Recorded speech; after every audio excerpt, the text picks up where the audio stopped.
Bonjour à tous, aujourd'hui nous allons voir les cartes de stockage. Ah oui, alors je voulais vraiment revenir là-dessus pour t'expliquer surtout trois références sur les cartes importantes à mes yeux, parce que je pense que la carte de stockage, c'est comme la batterie, en fait c'est deux éléments qui sont très importants pour toi faire des photos.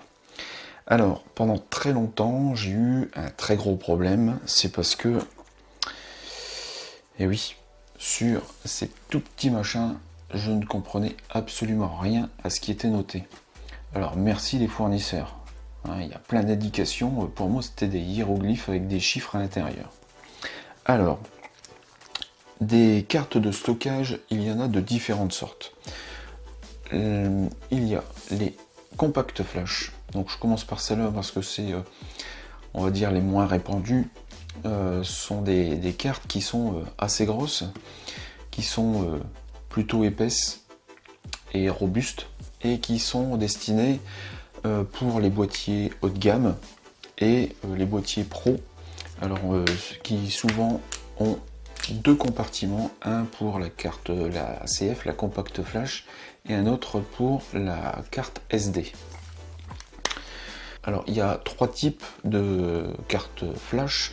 Donc il y a la standard, la CF, il y a la XQD qui est apparue en 2011, je crois.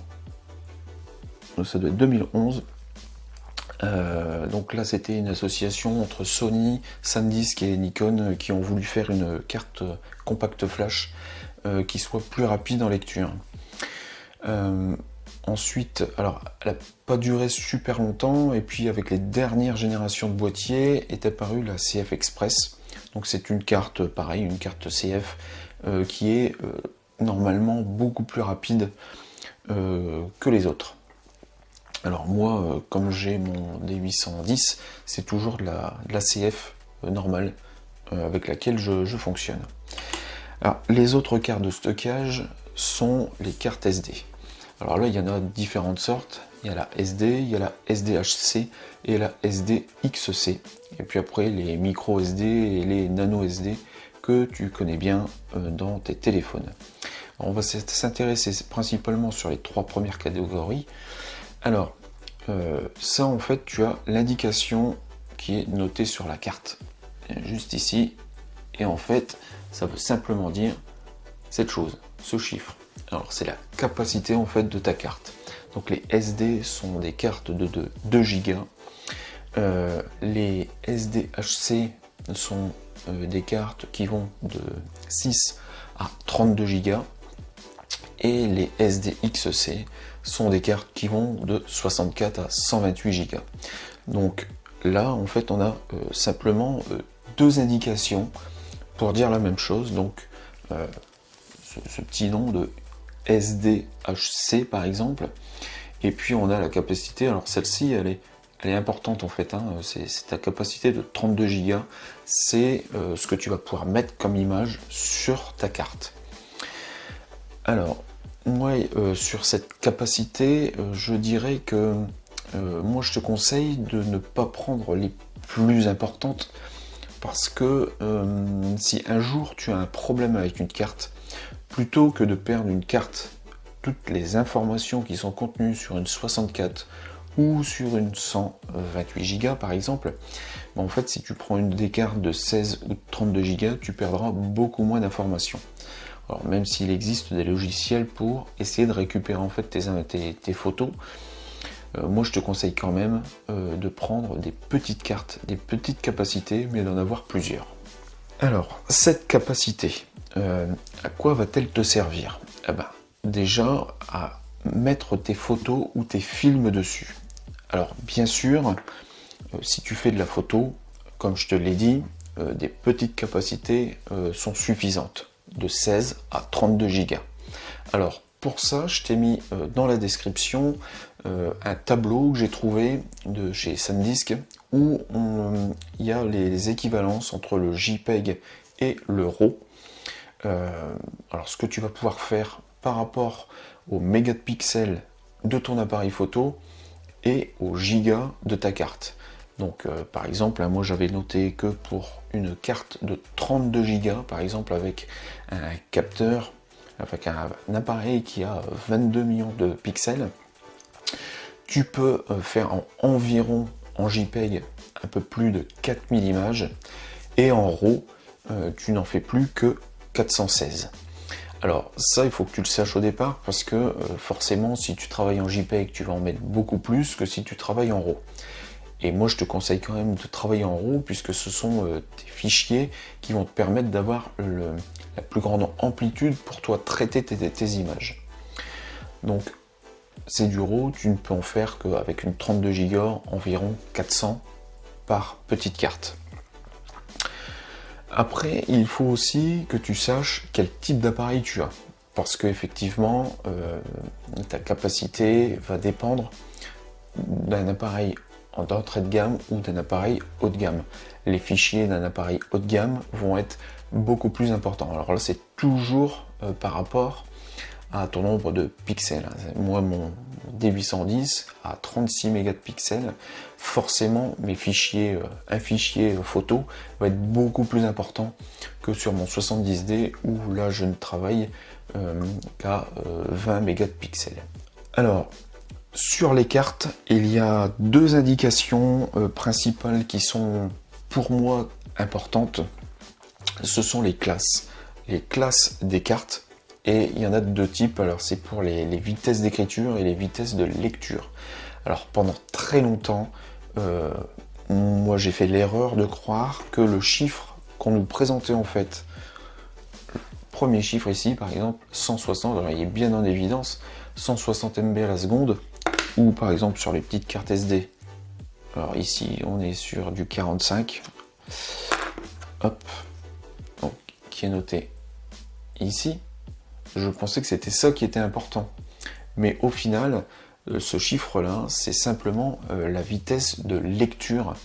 Alors ça, tu vas peut-être en avoir besoin, pour toi, hein, moi j'en ai pas forcément besoin. C'est juste que plus ça va être haut, plus quand tu vas mettre tes photos sur ton ordinateur, plus ça va aller vite, parce que ton ordinateur va les lire plus rapidement, en fait, plus ton chiffre va être haut. Par contre, quand tu prends tes photos, la chose qui est pour moi primordiale, alors c'est sûr, on va prendre celle-là, elle est un peu plus grosse, en fait ce sont les classes d'écriture. Les premières cartes qui sont apparues, il y avait juste un C avec un chiffre dedans qui allait de 2, 4, 6 et 10. Donc c'est la vitesse d'écriture de 10, donc là par exemple si je prends 10, le petit C avec le 10 c'est 10 mégas à la seconde. Donc plus tu vas baisser et plus ça sera par exemple 6 mégas à la seconde. Avec les nouvelles cartes qui sont apparues, il y a une autre petite valeur qui s'est incrustée en fait en plus pour bien nous compliquer la vie, c'est un petit U avec un chiffre dedans, un 1 ou un 3.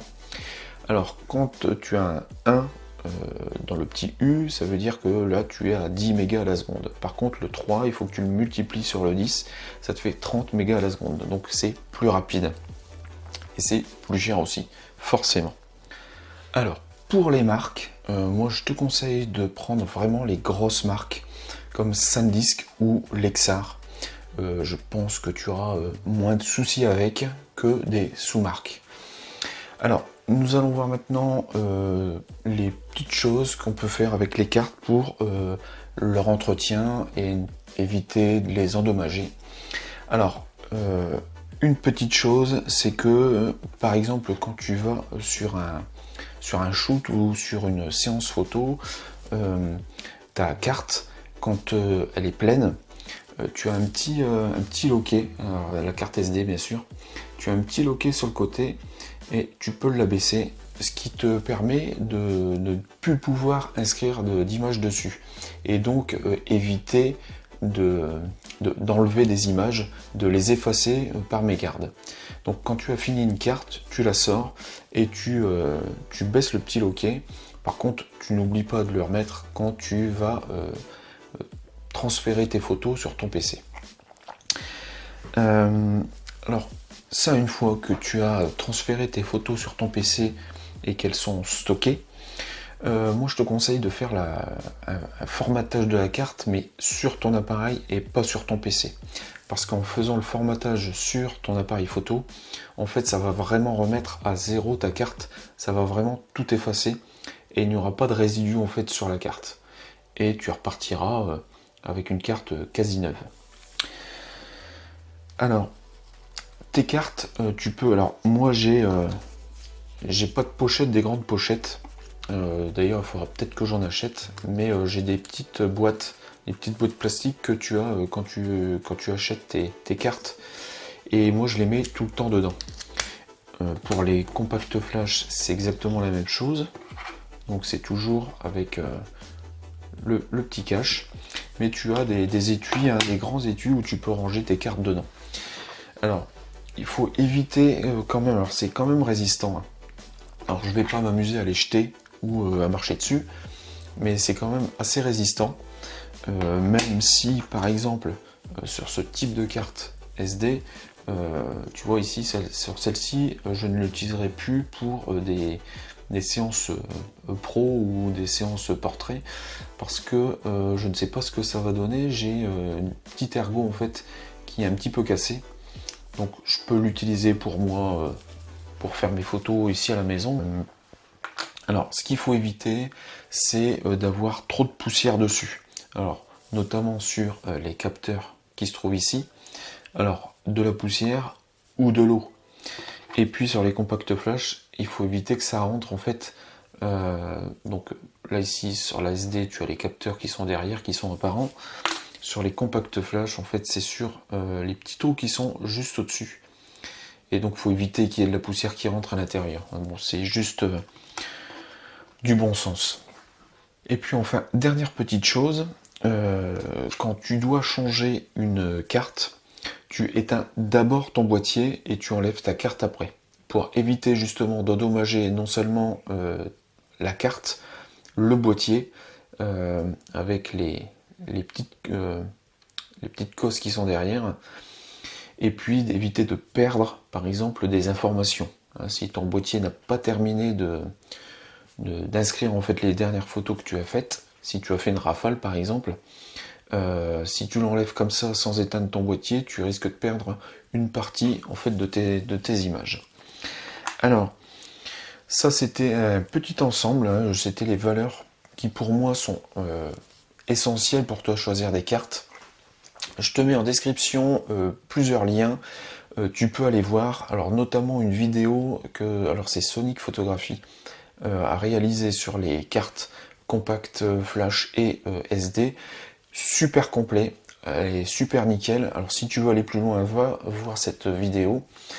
Et puis moi je te dis à bientôt pour une nouvelle vidéo. Salut!